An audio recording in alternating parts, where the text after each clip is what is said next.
오늘 우리가 읽은 하나님의 말씀 속에 12 제자와 예수님에게 공통적으로 나와 있는 말씀을 우리들이 읽어볼 수 있습니다. 그것이 1절과 2절과 6절 그리고 16절 말씀에 보게 되면 나와 있는 말씀입니다. 하나님이 능력과 권세를 12 제자들에게 주셨다, 이렇게 1절에 말씀합니다. 그런데 그 능력과 권세는 어떠한 능력과 권세냐면 1절에 보니까는 모든 귀신을 제어하는 능력과 권세, 그리고 1절과 2절과 6절에 보면 병을 고치는 능력과 권세, 그리고 2절과 6절에 있는 말씀에 보게 되면 하나님의 나라와 복음을 전파하는 능력과 권세다, 이렇게 말씀하여 주시고 계십니다. 그리고 11절에 가서 보게 되면 예수께서 무리들에게 하나님의 나라의 일을 이야기하고 그리고 병 고칠 자들을 고치시고 있는 예수님의 모습을 우리들에게 말씀하고 있는 것을 우리들이 보게 되어집니다. 이렇게 예수님이 하나님의 나라의 일과 그리고 고통당하는 자들을 치유하고 있는 이러한 모습을 제자들에게도 똑같이 할 수 있도록 능력과 권세를 허락하여 주셨고, 그것을 제자들이 감당하고 있는 모습을 오늘 우리가 말씀을 통해서 확인하게 되어집니다. 예수 믿는다라는 것이 뭐냐면 예수님이 하시는 일, 그리고 예수님을 닮아가는 일, 이것이 바로 우리들이 예수를 믿고 살아간다고라는 것의 표현인 것을 우리들이 보게 되어집니다. 사역의 핵심이 바로 1절과 2절과 6절과 11절에 나오는 하나님의 나라와 복음을 전파하는 것이다 라고 말씀하고 있으면서 예수님의 공생애의 시작이 바로 때가 찼고 하나님의 나라가 가까이 왔습니다 라는 것으로 시작하여서 사도행전 1장 3절 말씀에 보게 되면 예수님이 부활하신 이후에 40일 동안 제자들과 함께 하면서 하나님의 나라의 일을 가르치셨다.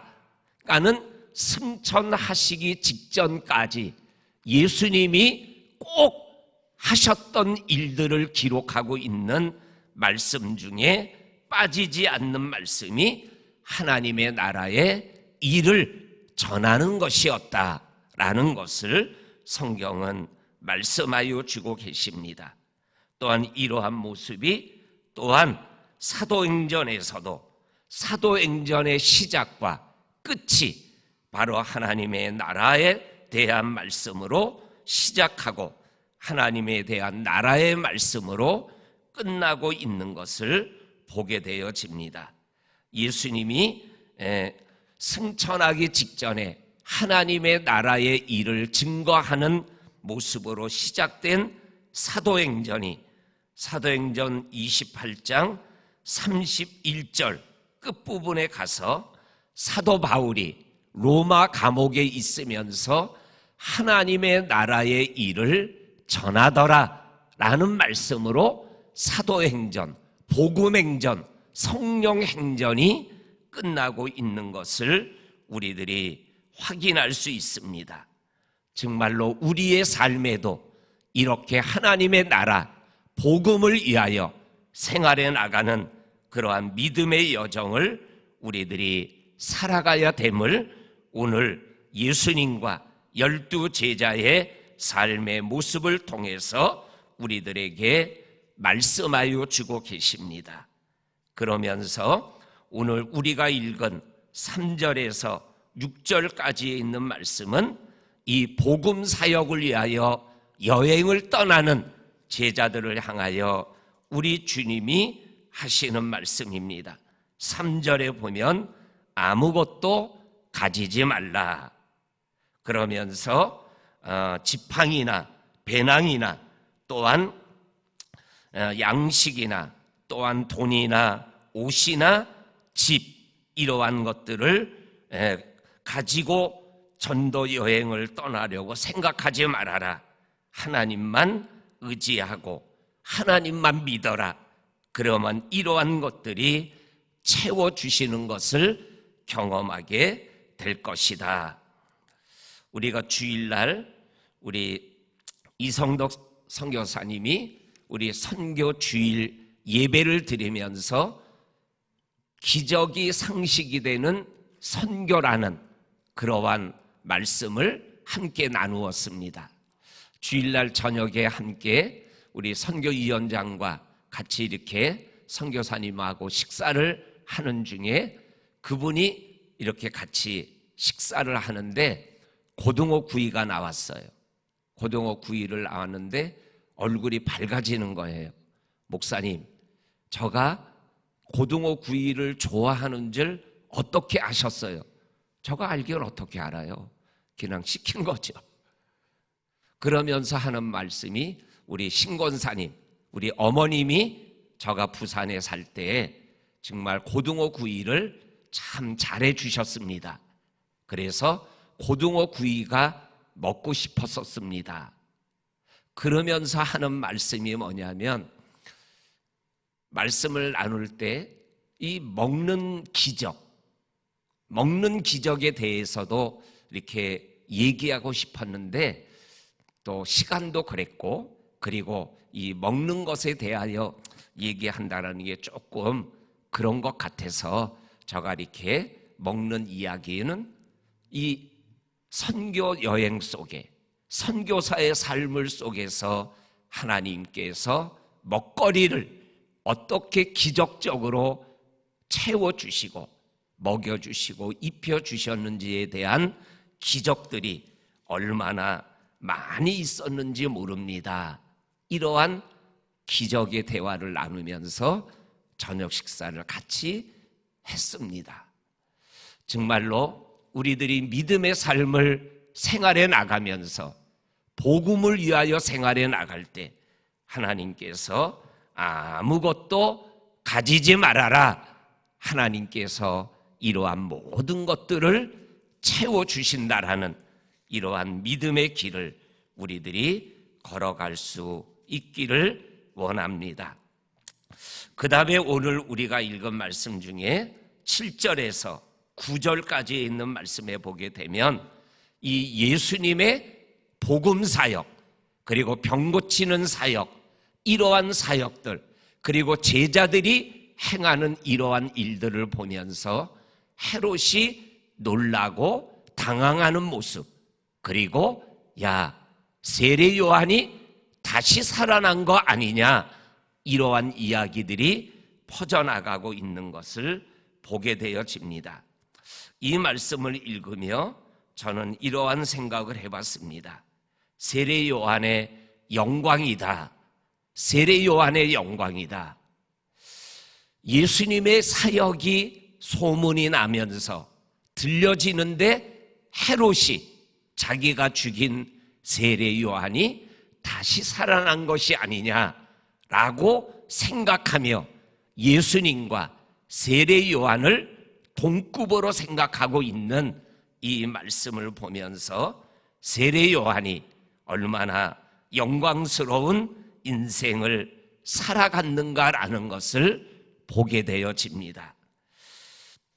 우리들이 들었던 이야기일 수 있지만 우리가 사람으로 생활해 나가면서 가장 예수님을 많이 닮은 사람, 그 사람이 바로 세례 요한이 아닌가라는 생각을 해보게 되어집니다.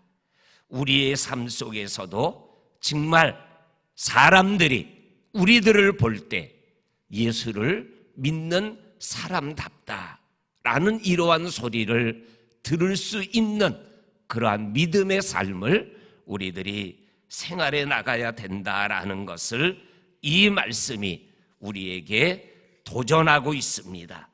오늘도 예수 그리스도의 향기로, 예수 그리스도의 편지로 우리의 삶을 생활해 나가는 저와 성도님들이 될 수 있기를 주의 이름으로 간절히 축원합니다. 아멘.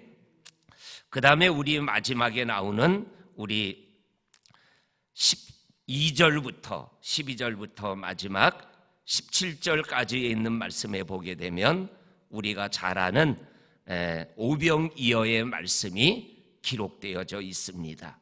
13절 말씀에 보면 너희가 먹을 것을 주라 라는 말씀이 나옵니다. 제가 설교 원고에 이렇게 써놓았습니다. 내가 할 수 없다고 하고자 하는 마음까지도 버려서는 아니 된다. 내가 도울 수 없다고 돕고자 하는 마음까지 포기하면 안 된다라는 것이죠. 내가 할 수 없는 일이지만 내가 그 마음을 버리지 않으면 하나님께서 그 일을 할 수 있도록 역사하여 주신다라는 것을 오병이어, 그리고 우리 주변에서 하나님의 일을 하며 또한 내 삶 속에서 일어나는 기적적인 모습들을 우리들은 보게 되어집니다. 다니엘 기도회 때 김상숙 권사라는 분이 간증을 하셨었죠. 그분이 누구냐면 한국 땅에 들어온 이주민들을 위하여 일하는 분이셔요. 근데 그분은 여자고, 그리고 재산도 없고, 그리고 하고자 하는 마음밖에 없었는데 하나님의 일을 감당해 나가면서 기적 같은 일들을 행하고 있는 간증을 들었습니다. 너희가 먹을 것을 줘라. 마을에 가서 200데나리온 이상의 음식을 사오지 않으면 이 사람들을 먹일 수가 없습니다. 할 수가 없습니다. 그러나 먹이고자 원하는 마음만 있다면 하나님께서 어떠한 방법을 통해서라도 먹이게 하시는 하나님의 은혜가 오늘 우리가 읽은 말씀 속에 기록되어져 있습니다.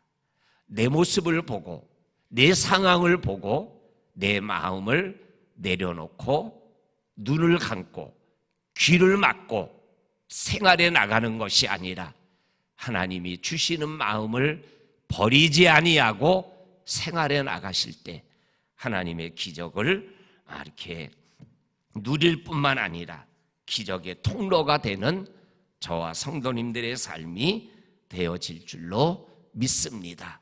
이 말씀 우리들이 되새김질하며 믿음길 걸어가는 우리 모두가 되기를 주의 이름으로 간절히 축원합니다. 아멘. 하나님 아버지 고맙고 감사합니다. 오늘도 새날을 허락하여 주시고 새날의 시작이 하나님이게 하심을 감사합니다. 오늘도 하늘을 우러러보는 우리들의 믿음의 여정 속에 하나님의 능력과 권세가 있게 하여 주시고 하나님을 닮은 아름다운 냄새가 이곳저곳에 퍼져나가게 하여 주시고 하나님이 주시는 마음을 내 형편과 처지를 때문에 내려놓고 포기하며 살아가지 아니하도록 우리의 영과 육을 지켜주시고 우리의 삶을 인도하여 주옵소서. 오늘도 성도들 한 분 한 분 가정 삶의 자리를 지켜주시고 복내려 주옵소서. 예수님 이름으로 기도하옵나이다. 아멘.